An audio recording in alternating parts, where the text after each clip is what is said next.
No opening statement, so we'll just ask about your assessment of the season that was. Very happy. Very happy about the progress this team has made. Very happy about the progress, development our players have made. We played meaningful games, which was the goal this year. It's a process, and through this process, we never wanted to have Band-Aid solutions. We wanted to have a team that was going to be a team that could,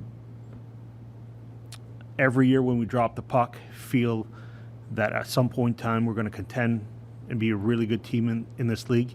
And I think this year we did that. Pierre, how much does culture play a role in the success of this franchise? Culture plays a really big role. When you're in that room and everyone has each other's back, everyone cares about each other. There's been a lot of things said about our dressing room. A lot of the moves that people don't understand we made, some of them early in the process of the rebuild, have helped us have, I think, one of the best cultures in the NHL. Pierre, when you look at next season, is it fair to say the expectation should be raised around here? This should be a playoff team next season? I'm not going to start by making really bold statements, but I think once the season comes around, at that point in time, I'll make probably bigger, bolder statements. This year, we made, I think, huge stride. Not just the 13 points we got from last year. It's how we played, how we competed, how from when the puck was dropped to the last game, I probably wasn't happy 7 or 8 games out of 82. So that bodes really well for the future. But I think this team moving forward will be a really good team for a long time. You may talk change coming. How confident are you that you'll be there next year? How comfortable? How confident are you that you'll be there next year with the count, with the ownership change? Well, obviously, we're going to have new owners. We don't know exactly when they'll take over. I think Gary Bettman said they want to get it right. You know what? It's been a lot of fun for me going through this process, getting the chance to talk with multiple groups. Not many GMs get a chance to do this. And, you know, it's been presented our plan from the start, where we're going, where we think we'll be. I have a contract in place. I think this team is headed in the right direction. We don't have one bad contract. Maybe we don't have as many picks this year as we've had in other years, but that was part of the plan. So I'll let those people decide, my faith, but I know this team is headed in the right direction for multiple years to come. You mentioned that your message to these new owners is the direction of the club. Can you just flesh that out a little bit more in your dialogue with some of these new owners, what you've been trying to say? No, can't do that. Unfortunately, Claire, I apologize. I think there's a process here, and we have to respect it. But at the same time, we know this group is going to be special moving forward. We've done it the right way. We've done it patiently. I did study a lot of what teams did when they said they're rebuilding. And part of this plan is I never wanted to have a Band-Aid solution. I never wanted to take shortcuts that would affect the long-term effect of this team. And I think we saw it this year, where this team can go with a very, very young core still. And the fact that all our stars, pretty much, except for I think one that we're going to work on signing this summer, are signed long-term, I think it really bodes well. Pierre, if you're back, will DJ Smith be back? DJ has a contract. When it comes to the coaching staff, obviously, every year, it's part of my job to reevaluate everything. DJ, I look at what we asked of DJ the first 3 years would develop our young players. He's done that unbelievable. This year, now the mission changed, where it started about winning more, and we won more. First time we're over 500 in a long time. First time we were in the playoff race till the end. The players play hard. I didn't hear much of what the players had to say, but I was told from our PR staff that Brady and Tim, who are two big contributors, think the world of them. I'm going to sit down, obviously over the next little while, debate everything internally. But I think what we've asked of him, he's delivered on. And at that point in time, I'll make my recommendation to new ownership. Pierre, you've used the word process a few times here this morning, and I'm wondering if you go back to the very beginning of when you started the tear down here, why do you think it's taken this long to get to this point? Where maybe I think 5 years ago you thought you would be at this point sooner? No, I don't think I ever said that, Ian. If I did, please find those quotes and we'll talk about it. But no, to me it was always, step by step.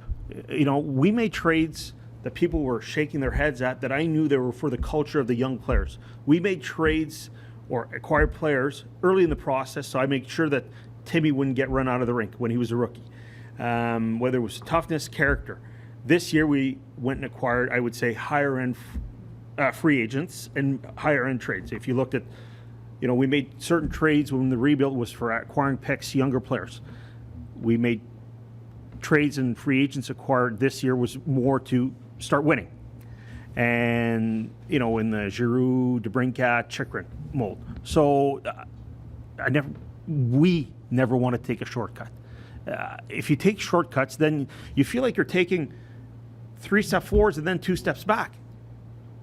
And my obligation, I think our obligation to this organization is, we knew it was going to be a bit painful, and it was at times, but we're starting to see the final product really blossom here. And that's what gets me excited about this team.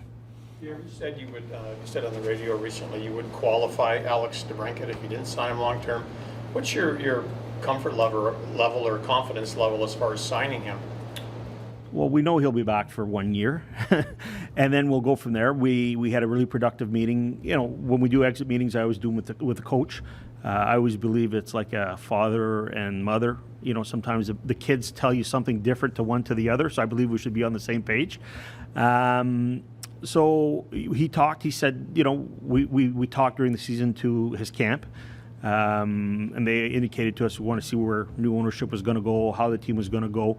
I think they're happy with that, and we're going to have to look at our options. If he wants to sign, and I hate hypotheticals, if he wants to sign, I think we can get a contract done. When players want to stay, we've always got contracts done. When players don't want to stay, we move on. But if he doesn't want to stay, we'll have to look at our options on him. Did you have any tough exit meetings recently? I wouldn't say tough. The tone was totally different this year.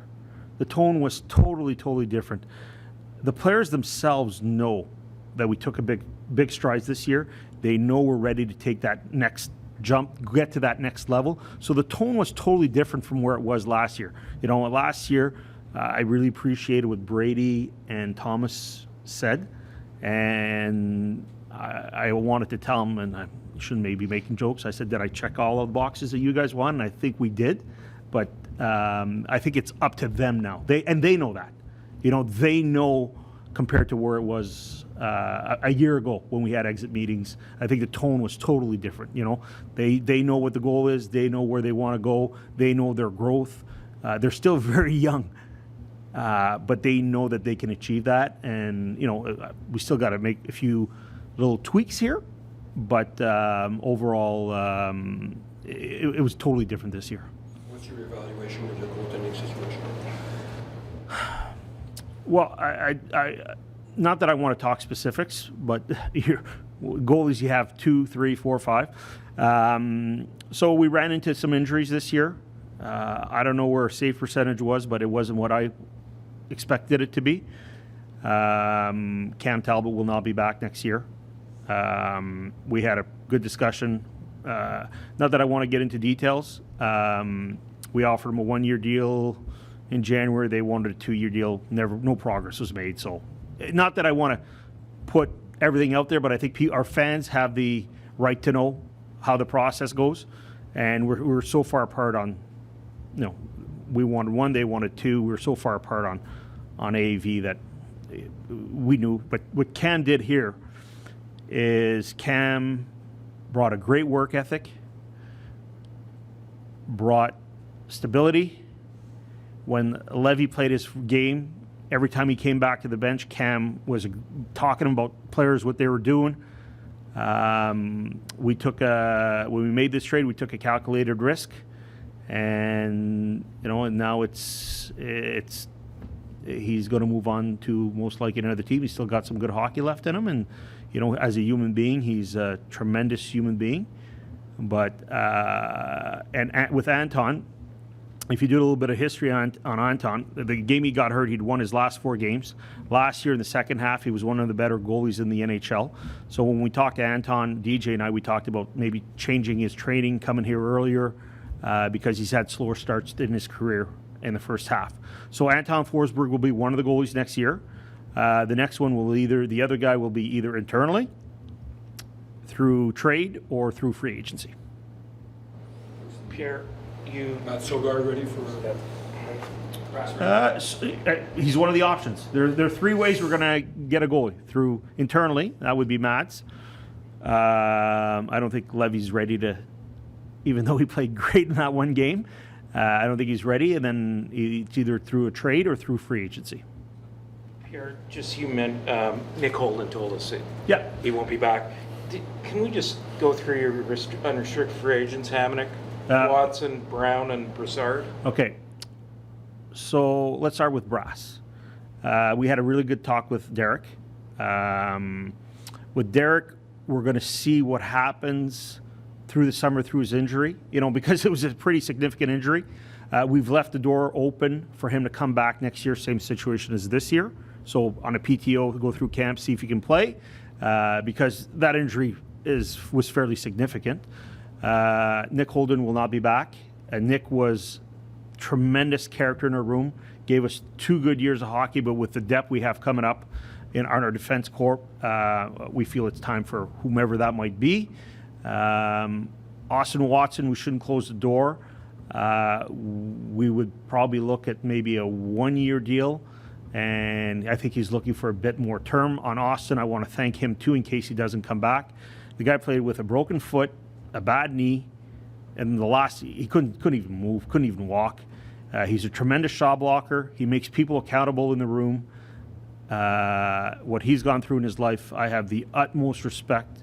He's one of the highest character players I've ever been associated as Austin Watson. Travis Hamonic, we've left the door open to come back on a 1-year deal. Obviously, as I've stated before, I think I talked about it in my last interview, we're going to be a cap team next year, no matter what. So we have to be a bit creative in how we do certain contracts and what would be available. We've talked to Patrick Brown about possibility of coming back, depending who else doesn't come back. And who am I forgetting here, Bruce? No, I think that's it. That's all I had. That's all you got then. Yeah. Just one last thing, though. I got lots of time today, Bruce. Just on what will your approach be with Alex Formanton? He didn't sign at the December 1 deadline. And there's an NHL investigation still going on, so I can't comment. I got 2 questions for you, Pierre. I got lots of time, Ian. First one would be on your 2 young defensemen, Jacob Bernard-Docker and Lassie Thompson, and because they need waivers starting next season, how does that impact your, your plans with them moving forward? You didn't listen to my interview with David Foote yesterday? I think Jacob Bernard-Docker showed every time he came up here, he got better. Every call-up, he was better. He wouldn't have gone back to Belleville if we were still in the race, and if they were still in their race. So I think with Jacob, he's got to work on some things. He's got to work, whether puck touches or just boxing out better, but he showed that he's got the ability to play here. I think it's his spot to lose. With Lassie's our most talented defenseman, probably in our young prospects that aren't on the team, but he's just got to find more consistency. And we understand that's part of the process. If either one of them doesn't make our team and we have to put them on waivers, we could lose them, and that's part of the process. And my other question for you would be, no general manager in the salary cap era has kept their, I know you know what's coming, has kept their job after missing the playoffs in 6 consecutive seasons. And I'm wondering if you understand or maybe appreciate the slack, the rope that you've been given to see this through at a time when, usually, historically speaking, most of your counterparts aren't afforded the same opportunity. Well, I don't think in those 6 years our goal was to make the playoffs. So I think it's a different scenario. I think if you look at other situations compared to ours, where our payroll was, what we can do, our flexibility. Yes, I understand that. I don't think you ever heard me say that we should be in the playoffs in any of those years. I think it was part of the process. I think the ultimate goal was to build a team that could contend for a long time, and I think that's what we've done with me at the head of it. I feel comfortable with this team moving forward. As I've said, this team has still a lot of prospects, has two, I'm not going to give names, but two potential superstars, 5 to 6 stars. Lots of prospects, except for this year where we understood we have lots of picks. I think we're really in a good spot here. And part of it was we did this rebuild, and I'm going to repeat what I said previously. Through this rebuild, never wanted to take a shortcut. We did make certain trades for certain positions because we felt we needed it, because the young players were ready to take on that role. And in their development, if you expose them to, top pairings, they'll lose confidence. They won't develop the proper way. So some of the patchwork was done on purpose. There are some trades that we made where we knew the players were maybe at the end of the line, but what they did for those young players and how they made them better. Like an example is Braden Colburn. Like if you were around the team at all the times and you saw that every young player gravitated to him at almost every lunch, you'd understand why we did it. Because he was an ultimate character guy. And I wanted Brady and Timmy and a lot of these young guys to understand what it was. I didn't say it when we made the trade, but now I can talk about it more openly. So a lot of these trades, when we trade for Eric and Branson, I didn't want people taking advantage of some of our younger players. And with him in the lineup, they didn't. It was the same thing with Josh Brown. People don't realize what Josh Brown, what he did when the Winnipeg player went after Brady. Like, it's still a game of intimidation at times. And for our young players to develop, there was a lot of things that we did that they weren't the greatest hockey players, but they were tremendous human beings, and they were going to help our young players understand what it took to be the best they could ever be. Is that a fair enough answer? Yeah. Okay. Certainly long. Yeah. Can I go back to the goalie on Sogaard, and obviously put in a situation that you didn't want him to be in that quickly? What is your takeaway from what he was able to do in the last month and a half, and how that may help him down the road? Well, I think you gotta start from the time that we lost both our goalies. I don't think many teams that have, is it a different scenario this year if both Talbot and Forsberg don't get hurt? Who knows? We don't know these things. Ideally, we didn't want to put Mats in this situation. We wanted him, to play as many games as he can. He played, I forget exactly. I was looking at it yesterday, and when I was in the Marley games, how many games he started and how many games he played. But it's great. I think you can all tell every player what the NHL is about, but until they've played it, seen it, they don't understand what it is. And we feel Mads is our goalie of the future. He's someone that is going to be able to take the realm at one point in time, but in everything you do, you got to show patience. And with Mads, you just still got to show patience. I'm happy he's going to be training hard this summer, because part of him, he's 6'7" and he's not the strongest guy. So part of being in the NHL is maintaining your durability. So I think it was a great experience for him. I think he understands it now. He was NHL Rookie of the Month, and then he had a really tough month after. So it's just finding your consistency. That answer was a bit shorter, Ian. No, Thank you. Pierre, I think it's fair to say that your defense has evolved from a position of weakness to a position of strength. Would you say that would you agree with that? Yes. But you go ahead. Would you say that your bottom six needs some fine tuning? Maybe an upgrade here and there? Bottom 6 forwards. Yes, yeah. Yes. Yeah, obviously, everyone knew last year when the season started, we had certain goals that we wanted to achieve. Sometimes I say too much, and other GMs saw me coming from a mile away. So it was tough, but we feel that our top 4, I'd say top 5, 6 is going to be good on our back end. Now, our bottom 6 is something, but when you build a team, I always say, you can't have I always say, I know I'll get criticized for this one. You can't have 12 Wayne Gretzky's as your 12 forwards. You know, it'd be great, but it's not in the cap world. You can't do it. I think our top six, when we're healthy, is very good. It's excellent.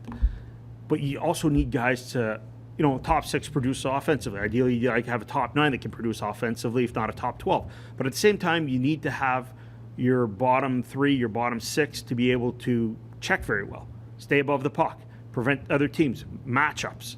You can't always go power on power. Sometimes it works with certain teams. You can go power on power, but sometimes you need a shutdown line. So it's how you build that. It's how, sometimes my vision is a bit different than DJ's vision, but we got to make it work. And at the same time, obviously, if we could get more scoring in our bottom six, but you just can't put all offensive players for your 12. You're not going to win. You might get to the playoffs, but you'll lose in 4 games straight.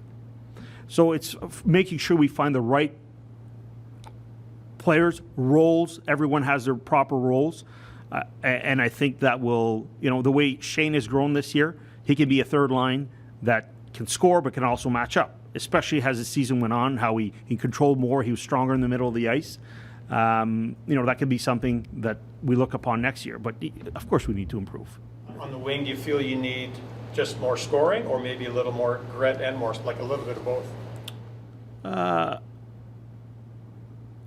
We got a lot of scoring in our top six. But at the same time, if you can have good role players who can score, it's a perfect scenario. But I think it's just finding the right mix and match here. But do we need to, just to answer your question, yes, we need to improve the bottom six. Peux-tu, Pierre, revenir en français? Peut-être je te ramène une vingtaine de minutes, là. Mais au tout début, tu es très de bonne humeur au point de vue des progrès. Rappelle-moi en français pourquoi cette équipe a bien progressé. Notre progrès a été très bien. On est très content de notre progrès cette année. On a joué des matchs qui voulaient dire beaucoup. On n'a pas été éliminé des séries jusqu'à la fin. Beaucoup appris de ce qu'on a vu de nos joueurs. On s'en va dans la bonne direction. On a su le plan presque à la lettre. On a été patient. On sait que cette équipe-ci va être une très bonne équipe pour longtemps. Et puis, on est prêt à accéder au prochain niveau. Tu as parlé du fait que les gars savent c'est quoi la prochaine étape, qu'ils veulent plus d'eux-mêmes. Si vous étiez juste à 6 points, il y a eu différentes choses, des blessures, tu en as parlé beaucoup en anglais. Qu'est-ce que toi, cet été, tu as à faire pour arriver avec ce qui manque, pour aller chercher ces 6-7 points-là et devenir l'équipe dominante que tu veux? Bien, je pense que c'est un processus. Puis la maturité de nos joueurs va nous permettre d'accéder à ce prochain niveau-là. Il y a certains petits changements qu'on doit faire, mais je ne vais pas faire des gros changements cet été. Ces petits changements-là, pour toi, dans tes priorités, à part les vacances? Il n'y a pas de vacances. Je vais les garder un peu plus à l'interne, ces changements-là. Pierre, Claude Giroux, est-ce que c'est le meilleur agent libre que tu as jamais signé? Oui.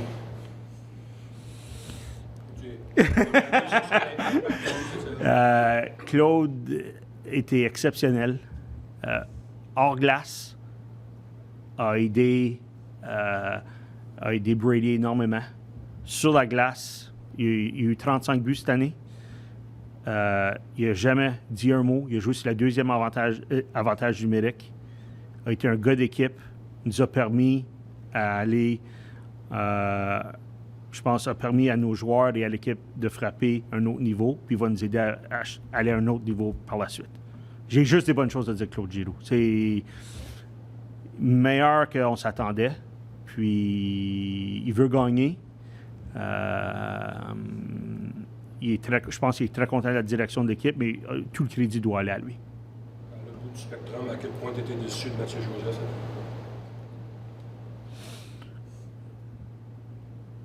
Pas été déçu. Plus, je pense que lui ici, il aurait peut-être en faire plus offensivement. Mais sans la rondelle, il joue du bon hockey. Il est très bon en désavantage numérique, il apporte de l'énergie. Toujours, il parle toujours. Qu'on a besoin le long de 82 matchs. Très bon en désavantage numérique, vitesse, énergie. Offensivement, je pense qu'il peut en donner plus, puis il le sait. Mais en général, bien content de lui. Yep. Thanks. Teams have goals, players have goals, coaches have goals. Assuming you are back next year, what do you think the realistic expectations for this team are for goals next year? For us, I think it's to hit the next level as a team. Again, I don't want to make any bold predictions as far as next year. And I feel confident that we've built a good program here and that I'll be back. It's, as I've said, in discussing with the groups, it's been a lot of fun for me. I've told them my goals. And if I'm back at training camp, I'll go through all of them with you, Claire. Because you said next level as a team. Is that playoffs? Because you play meaningful games? What's the next level? The next level is making sure that this team continues on the path that it's been going on, especially with the growth of this year. Were there players, I would say, taking away your top line that exceeded your expectations this season? Players that exceed our expectations. Jake Sanderson, Eric Brandstrom, Travis Hamonic,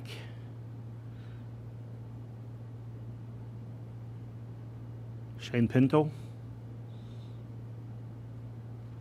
I'm trying to think quickly of our lines. Well, Giroux. What can you say about the guy? I said it in French. He exceeded expectations. He came in. He played on a second power play. I don't think he's ever played a second power play maybe since his rookie year. Produced 5-on-5. Did everything for this team to win. So, unbelievable in the room.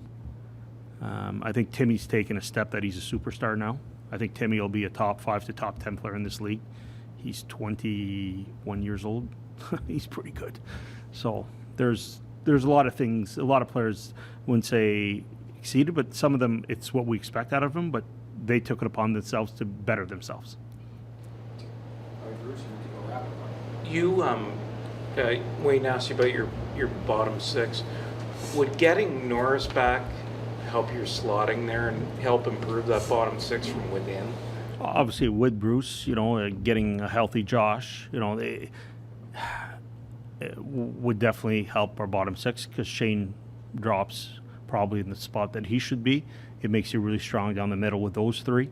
But at the same time, it's just finding the right mix.